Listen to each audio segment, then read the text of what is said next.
Hey there, and welcome. First off, congratulations on officially joining the police force. You've taken your first big step into serving and protecting the city, and I couldn't be more proud to have you on the team. This video is a part of your training and is designed to help you get familiar with some of the most important tools and locations you'll be using inside of the police station. With that, let's get started.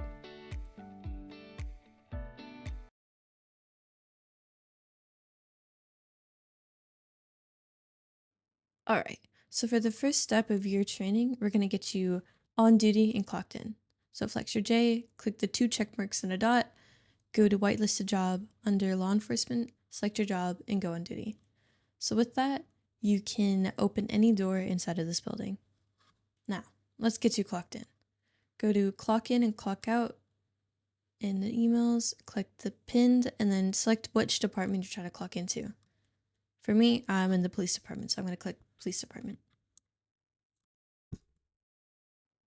Alright, so after you click that, it's going to take you to the RPHUB, and this is where you clock in. So bottom left, click login via Discord. It's going to make you authorize your Discord account, which I did, and then after that, it's going to take you to the screen, so make sure you click POWERRP under top servers. Alright, so on this screen, make sure you go under your subhubs and click your department. So it's going to be a blue P, and for me it says Los Santos Police Department because that's what department I'm in. Alright, so once you get to your subhub and you are logged in, it's going to look like this. To clock in, you press clocked out, and then clock in. So it's going to post it to the Discord channel, which you can see if you go back to clock in, clock out, scroll down to the most recent, and boom, it shows that I'm clocked in. And then if you look on the right side, it's going to show all of PD that is clocked in. Now to clock out, you're going to want to press clocked in, and then press clocked out. It's also going to post this to the Discord, and boom, just like that. Alright, so now I'm going to show you to make a leave of absence. So to make one, press create leave of absence, and set a start date, and then set an end date. So with it, you can always extend an LOA, just let someone know type of thing, and then make sure that you leave details. So it could be vague and it could be as detailed as you want, doesn't really matter. So for me, I'm just going to type needing some time off. Then you just click create leave of absence at the bottom right. But for me, I'm not actually putting one in, so I'll just press cancel. So when you put one in, it's going to show up as a little or yellow plane, and then if we hover over it, it can show the details of why you put it in.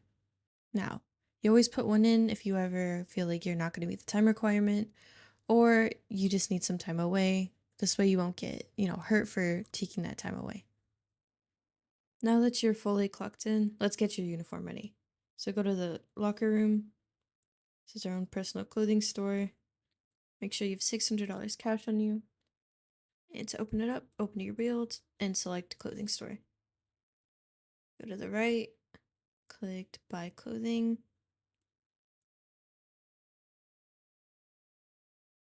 And then look into your department's emails, and then there should be a uniforms tab.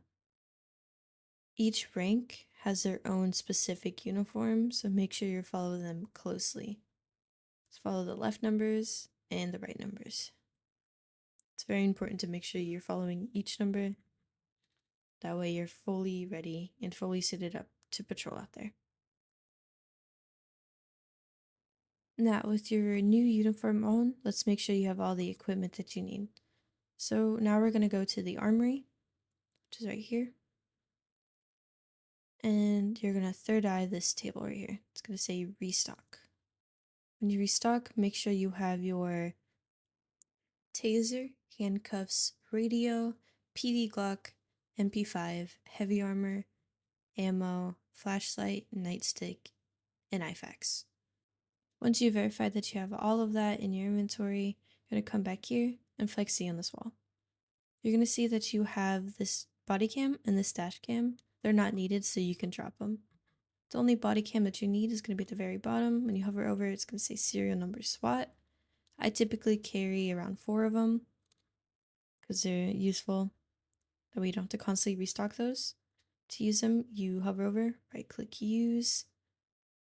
Department, you put your department, so LSPD, SASP, or BCSO. Then for identifiers, you put your call sign. You can add your name, but I don't. I just like my call sign. It's going to show up in your top right, just like that. Make sure you always have it running. Therefore, any body cam that you record is always valid. If it's not there, then your body cam is invalid and it's not used as good evidence. Okay, so the room that I just entered is going to be the personal locker room.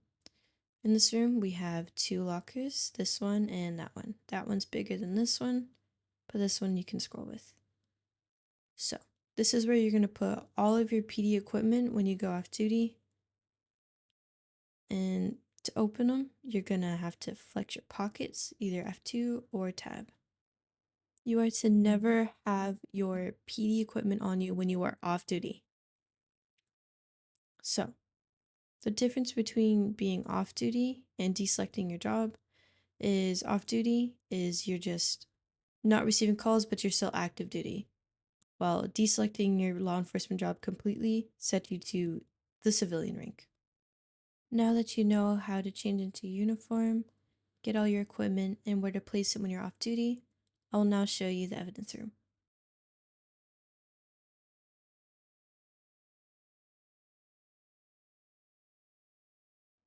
Now through these doors to the left, that is our garage, but this room is where we run all of our evidence.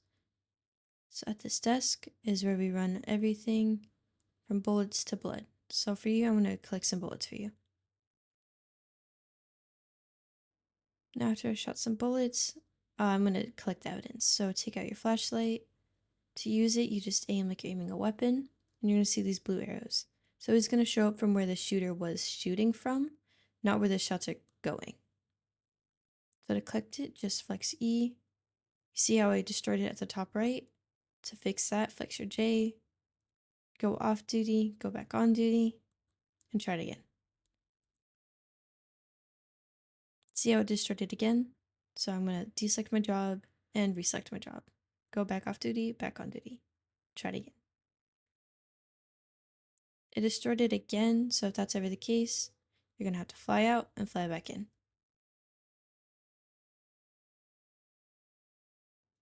Alright, so now I'm flown back in.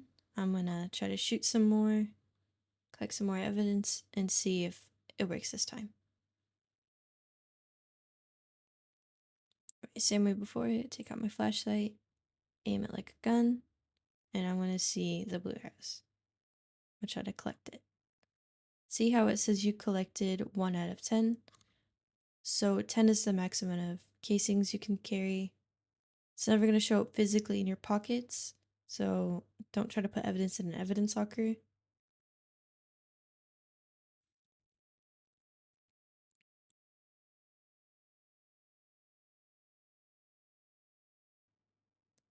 Alright, so now that I've collected some evidence, what I'm going to do is I'm going to third eye this desk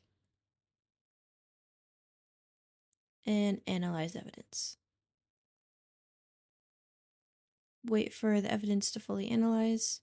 From here, do not exit out of this menu after it pops up. If you do, all that evidence that you just ran goes poof and you can't get it back.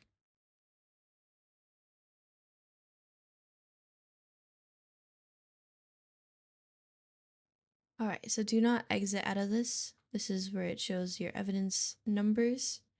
And with those, you're going to go to the emails, find evidence report, under processing, in the message, do /multi.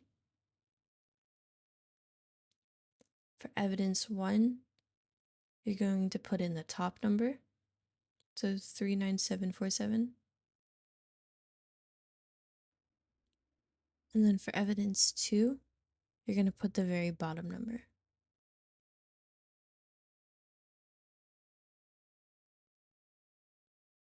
And plus more. And for the reason, for me, I'm just going to put training video and press enter. It's going to take a little bit to think, and then boom. It's going to say who shot it, from what gun, where the location they shot it from, at what time. Now I'm going to show you how to fingerprint suspects and civilians. So make sure you always fingerprint, that way they're always in our database, so they're held accountable. If they were to shoot a bullet, we can always look at their name when we run evidence. So do that, you're going to aim at the bookcase, third eye, and then take suspect's fingerprints. If they're new, you're going to add them to the database with their first and last name. Now, I'm going to show you the mugshots. So always take a mugshot if they're issuing a gun license, with the back to the wall, face you. So the best way to do it is I use print screen and just hover over from their waist up. If they have a mask, I tell them to take it off because they always want a clear picture of their face. Now, to post the mugshot, go to MDT usage, mugshots, and just like I did previously, have their first and last name, what they're there for, and the date. I typically like to write it in this sort of format, that way it just looks cleaner. Now let's look at previous mugshots. This person did a crime on that date, and that person did a crime on that date. This way we have a overall, look at what they look like to match their name. Now you take them to the holding cells, and this is the holding cells. Always make sure you or another officer reads the suspects their rights, therefore they know that they can't incriminate themselves and that they have a right to an attorney. Alright, so now I'm going to get you started with the MDT. So first things first, on the right side you're going to see dispatch and active duties. You can see your name, right click, set call sign, and put your call sign in.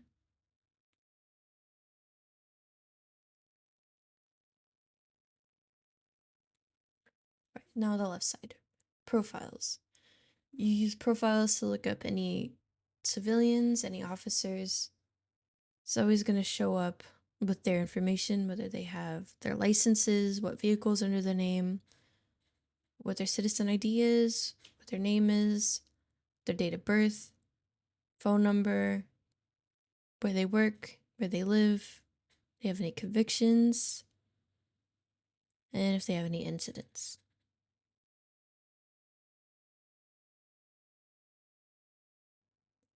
Now, incidents. This is where you're going to put any sort of report that you process someone and you sent them to prison for. Reports are if there's any civilians involved. So you get a call, you show up, and you try to get the person. A BOLO is a be on the lookout, which means that a car has fled a scene and you have the license plate of the car, where they left, and that you're on the lookout for them. As well as the details of the car, like it being a 4-door, 2-door. Now incidents. To make a new incident, go to manage incident, press the plus. We mainly focus on the right side, so we start right and go left. So officers involved, you'd put all the officers involved. For now, I'll just put myself. And then criminals involved. For this one, you're going to put Elijah Michelson. And choose the one with capital E and capital M. Right, to add charges, it says right click below to add and /or modify charge. Right click, modify charge. You're going to see all the offenses and their subcategories. If you ever accidentally double charge someone, just right click the charge under the offense subcategory and it should go away. So he's being charged with Grand Theft Auto and criminal possession of a weapon 1. A class 1 is a semi-auto weapon, whether that be a pistol. Class 2 is a full auto. Class 3 is a shotgun or sniper. And class 4 is like a grenade launcher.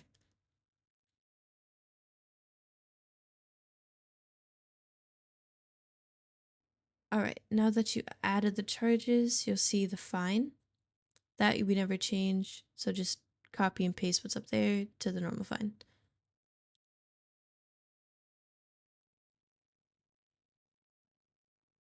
Now recommended sentence.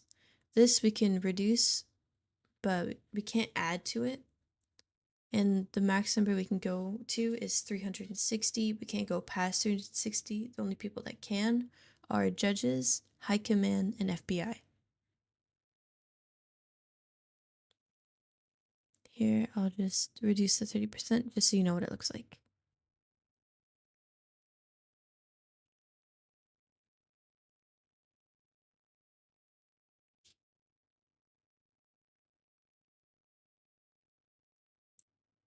Now for the title, you're going to put Elijah Michelson.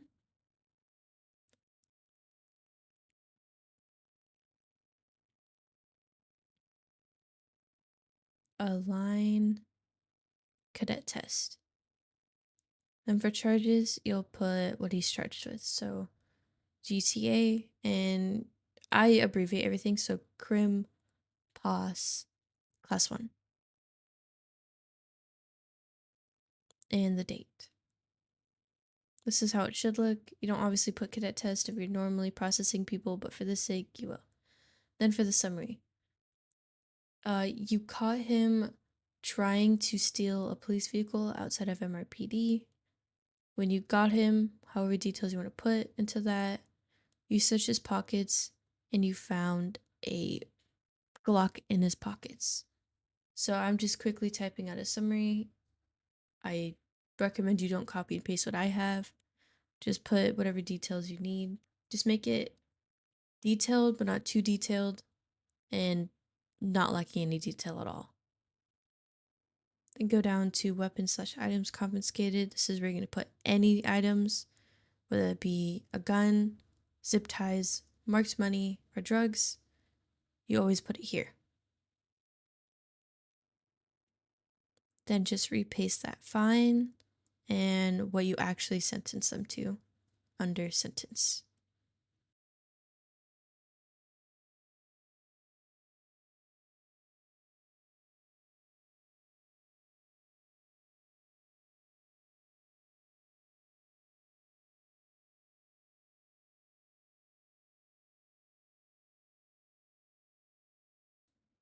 Now I'm going to show you how to find. So you're going to third eye them, go to find suspect. I'm just going to find him $1 because I don't know what he's actually here for. I just used him for the fine, and I'm just going to give him his $1 back.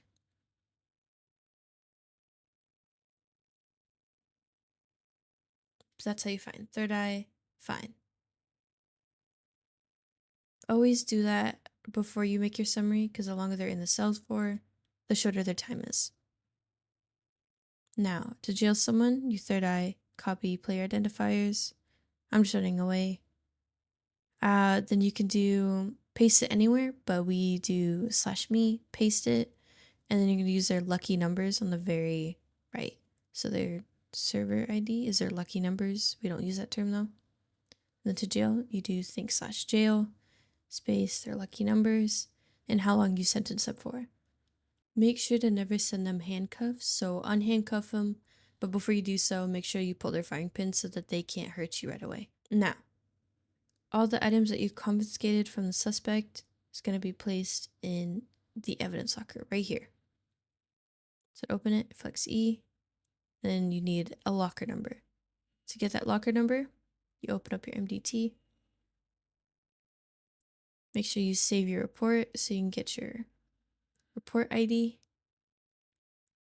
See, my report ID is 37895. You add 70,000 to it, so it's going to be 1078.95. And that's what you're going to put into the locker number.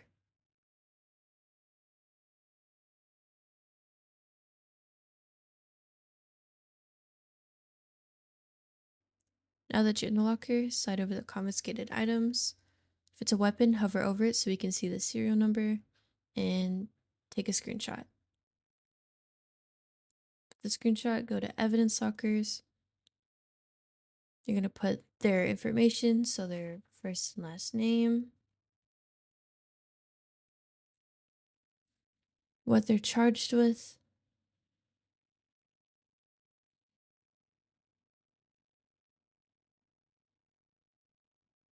the locker number,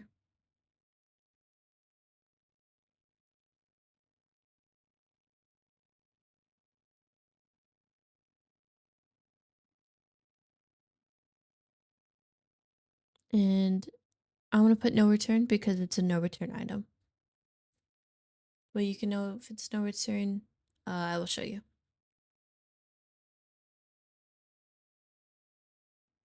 Now that it's in there, it looks perfect just like that. Serial number showing, format is perfect, and it's a no return item.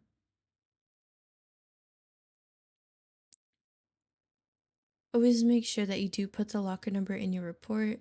That way those items never get lost. Now I'm going to show you what weapons we can and can't take. So mythicals, celestials, and ethereal weapons we can take for 1 week minimum and 2 weeks maximum. Weapons with no background are taken forever and are never returned. These 2 weapons are 1-of-1s and upgraded 1-of-1s. These we can't take as PD, but FBI can take. So the only people that can take these weapons.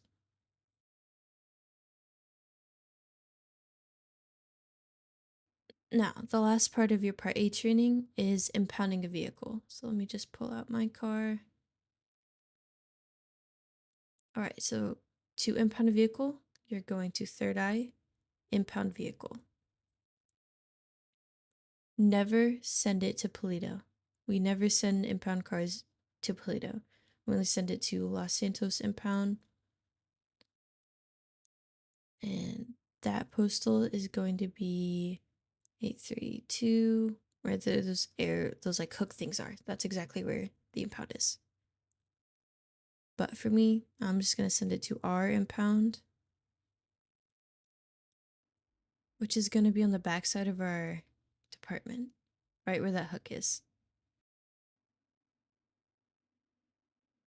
For the reason, you're going to put cadet test.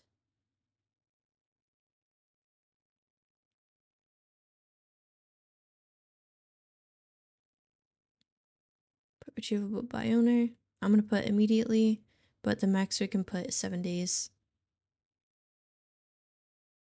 And to know how long to charge them for is you can open up our MDT, look at charges, and then scroll down to where it's charges involving the operation of a vehicle.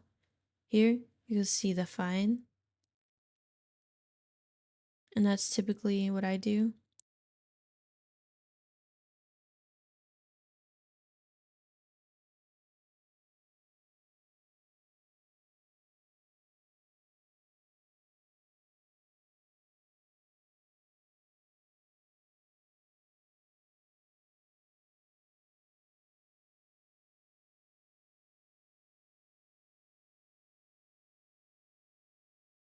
Before you impound it, make sure you take a screenshot.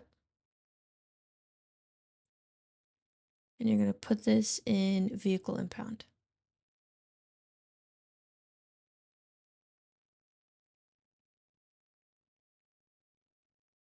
Just like that. And then you're going to impound it. Poof. Now I'm going to show you where our impound is and what it looks like. So it's going to be right here. So you can't take a vehicle outside of the impounds unless you're a Sergeant Plus. This concludes your Part A training. You now understand how to properly use the tools and spaces inside the police station and how to process suspects, evidence, and vehicles the right way. If you have any questions, feel free to reach out to any FTOs in our department. Stay safe and stay sharp.